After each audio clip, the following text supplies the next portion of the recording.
ዩቲዩባችን ቻናል ተከታታዮች እንደምን አላችሁ? ሰላም ለእናንተ ይሁን በማለት እንጀምራለን። ይህ የዩቲዩብ ቻናላችን ቪዥነር በሚል መጠሪያ የመሰረትነው ነው። በዚህ የዩቲዩብ ቻናል ላይ የተለያዩ ስለ ህልሞች፣ ስለ አኗኗር፣ ስለ ተለያዩ ነገሮች ሞቲቬት ስለሚያደርጉ ነገሮች እንድንነጋገር በመታሰብ የተከፈተ ነው። ፎሎ፣ ላይክ፣ ሼር በማድረግ ቤተሰብ ይሁኑ። ሀሳባችሁን ያካፍሉን። ለጋራ ውጤት አብረን እንስራ እንላለን። ዛሬ በሁለት ነገሮች ላይ ሀሳብ እንድንለዋወጥ ይህንን ፕላትፎርም አዘጋጅቻለሁ። እሱ ምንድነው? የሰው ልጆች ብዙ ጊዜ አንድ ጥያቄ አላቸው የሚጠይቁት፣ እኔ ማን ነኝ የሚል ጥያቄ።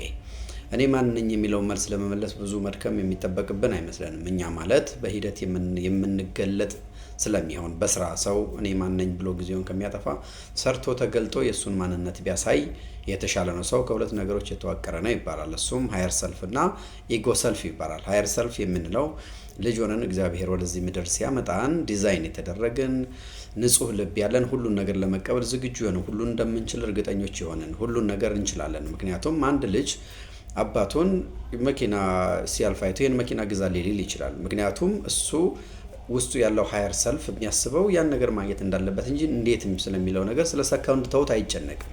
ምክንያቱም ያ ሃየር ሰልፉ ያን ነገር እንደሚያገኝ ስለሚነግረው ያን ነገር ማግኘት ይፈልጋል። ነገር ግን እኛ ያን ነገር አሳሰብ የለንም። ለምሳሌ ልጆች እያለን ዶክተር መሆን እንፈልጋለን፣ ፓይለት፣ እንደዚህ ብለን የምንሰጣቸው የህልም አይነቶች አሉ። ስናድግ ግን እነኛን ነገሮች አናደርጋቸውም። ምክንያቱም እነኛ ነገሮች ስናድግ በተለያዩ አሁን ቀጥለን በምናወራው ኢጎ ሰልፍ በሚባሉ ተጽዕኖ ውስጥ የወደቁ ስለሚሆኑ ምክንያቱም አንድ ሰው ዶክተር መሆን ይፈልጋል። ትንሽ ነገሮች ሲጫኑት ያ ነገር አይሆንም፣ እንዲህ አይሆንም ኔጌቲቭ ተውት ወይም ሁለተኛ ሀሳብ እዛ ነገር ውስጥ ይገባበትና ነገሩ ሳይሳካ ይቀራል። ኢጎ ሰልፍ የሚለው ደግሞ አብሬቬሽኑ ራሱ ኢጂኦ ነው።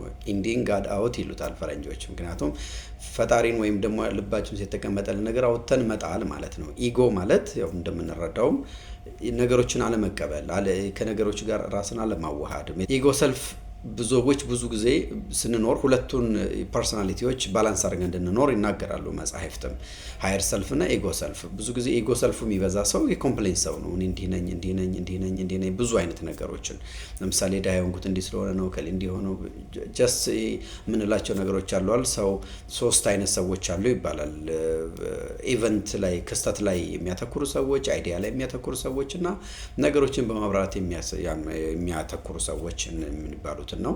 ስለዚህ እነኛ ነገሮች ነው። ስለዚህ በተቻለ መጠን በህይወት ለመኖር ወይም ህይወታችንን ጥያቄ ለመመለስ ኢጎ ሰልፋችንን እያጠፋን ሃየር ሰልፋችንን ዴቨሎፕ እንድናደርግ ነው የሚፈለገው እና ስለዚህ ለዛሬ ይህንን ካልኩ ይበቃል። ይህንን ቪዲዮ አይታችሁ ኮሜንታችሁን፣ ሀሳባችሁን ስጡኝ። በሚቀጥለው በሌላ ቪዲዮ እስክንገናኝ ድረስ እናመሰግናለን። ላይክ ማድረግ፣ ሼር ማድረግ፣ ሰብስክራይብ ማድረግ አይርሱ። እናመሰግናለን። መልካም ጊዜ